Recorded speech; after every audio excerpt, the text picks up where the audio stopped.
Good morning students. हम electricity chapter के text book questions कर रहे हैं, तो वो सिलसिला आगे बढ़ाते हुए let's move towards another question. A hot plate of an electric toaster connected across 220 volt line has resistance coils 2 A and B, each having 24 ohm resistance and which may be used separately in series or parallel. What are the current in the case? So that means हमारे पास एक hot plate दी गई हमें electric toaster की, जिसके across potential difference जो है वो 220 volt का है, और इसमें दो resistance A and be connected हैं 24 ओम की ईच। तो विच में बी यूज सेपरेटली और सीरीज में या पैरेलल में हमें कैलकुलेट करनी है तीनों केसेस में करंट कितनी फ्लो कर रही है इसमें से। तो let's move towards the solution. हमारे पास जो वोल्टेज की सप्लाई है this is 220 volt. Resistance of the coil जो है वो हमने एक कॉइल की 24 ओम ले ली है। ऑब्वियसली जैसा क्वेश्चन में मेंशन किया गया है सेकंड ओम की भी रेजिस्टेंस, जो सेकंड कॉइल की भी रेजिस्टेंस 24 ओम रहेगी। देखिए, जब कॉइल्स को मैं सेपरेटली यूज कर रहा हूं तो according to Ohm's law V is equal to I1 R1। जब सेपरेटली यूज करो तो उस टाइम मैंने करंट को I1 से रिप्रेजेंट करने लगा और रेजिस्टेंस को R1 से। ठीक है, तो मैं पहली कॉइल के ले रहा हूँ और सेपरेटली जब इनको मैं यूज करूँ तो उस टाइम में वैल्यू ऑफ I निकालने जा रहा हूँ। तो V is equal to I1 R1, ये ओम लॉ की वजह से मैंने ये फॉर्मूला यहाँ पे लिखा। तो I1 is equal to V upon R1। ठीक है, तो V की वैल्यू 220 और R1 की 24। जब मैंने सिंपलीफाई किया, डिवाइड किया इसको, तो मेरे पास जो वैल्यू आ रही है वो 9.16 एम्पियर की आ रही है। सो जब मैं इन दोनों आर्स को इंडिविजुअली यूज कर रहा हूँ, सेपरेटली यूज कर रहा हूँ, तो उस टाइम जो मेरे पास वैल्यू ऑफ करंट है वो 9.16 एम्पियर आ रही है। अब देखिए, अब जब मैं इनको सीरीज और पैरेलल में ज्वाइन करता हूं तो उस वक्त क्या सिस्टम रहता है, तब वैल्यू ऑफ करंट की क्या आती है, वैल्यू ऑफ करंट कितनी अमाउंट में आती है। तो सबसे पहले मैं सीरीज में देखूंगा। सीरीज में जब मेरे पास दो आर दिए गए हैं ए एंड बी, और दोनों की वैल्यू ऑफ आर जो दी गई है वो 24 ओम दी गई है, जब मैंने सीरीज में इनको कैलकुलेट किया तो उस time as we know that the formula for value of R calculated in series is the sum of the individuals.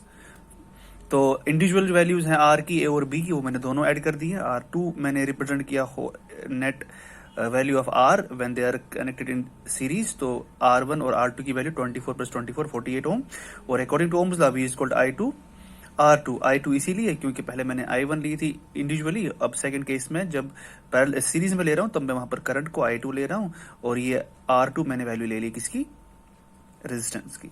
तो देखिए I2 equal to V upon R2, V 22 volt divide by 42। देखिए 220 V इसमें same रहेगा, क्योंकि whenever electric circuit is connected in series, उस वक्त देखेंगे कि वैल्यू ऑफ V जो है I2 की वैल्यू जो है वो देखिए 220 divide by 48, that is about 4.58 ampere.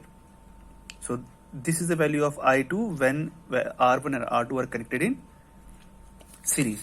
Now, what will happen if they are connected in parallel? उस टाइम हम वैल्यू ऑफ I निकाल ली। When they are connected in parallel, therefore R2 is equal to 1 upon R3 जो होगा वो होगा 1 upon 24 plus 1 upon 24, because उसमें हम individual hours का रेसिप्रोकल लेते हैं। As far as the formula is concern, हमने कई बार पढ़ा है।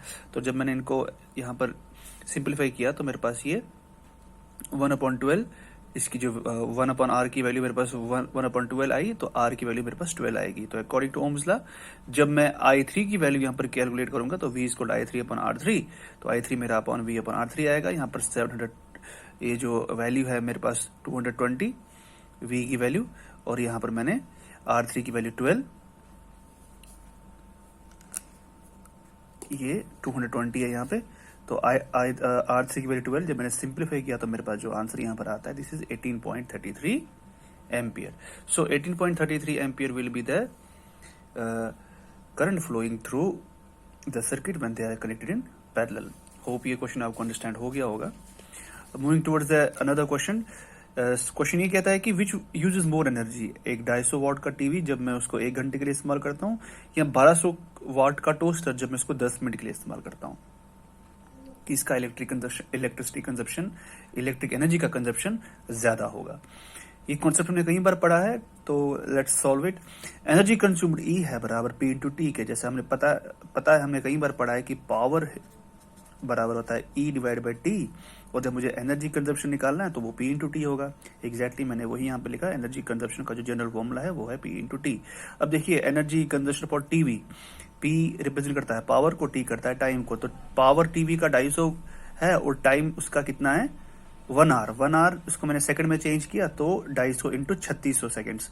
तो ये जब इसको सिंप्लीफाई करता हूँ, मल्टीप्लाई करता हूँ, तो मेरे पास जो आंसर आता है वो आता है 9 into 10⁻6 joule. That means energy consumed by TV 250 वाट का जब 1 घंटे के लिए इस्तेमाल करता हूँ तो उसकी वैल्यू आती है 9 इंटू 10⁻6। सिमिलरली जब मैं टोस्टर का वैल्यू कैलकुलेट करूंगा एनर्जी कंजप्शन का, उस वक्त भी सेम फॉर्मूला यूज होगा, E equal to P into T.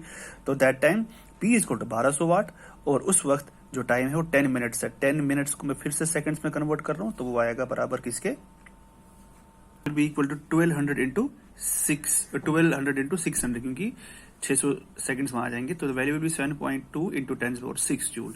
सो इन दोनों के कंपैरिजन में हम देखेंगे कि एनर्जी कंजप्शन ऑफ टीवी की जो वैल्यू है which is larger than that of toaster. जब टीवी को मैंने 250 वाट का पावर दिया और वो जो है 1 घंटे के लिए इस्तेमाल हो रहा है, उस टाइम उसका एनर्जी कंजप्शन ज्यादा है as compare to the toaster. Hope आपको दोनों न्यूमेरिकल्स समझ में आ गए होंगे। In next video we will try to solve some more questions.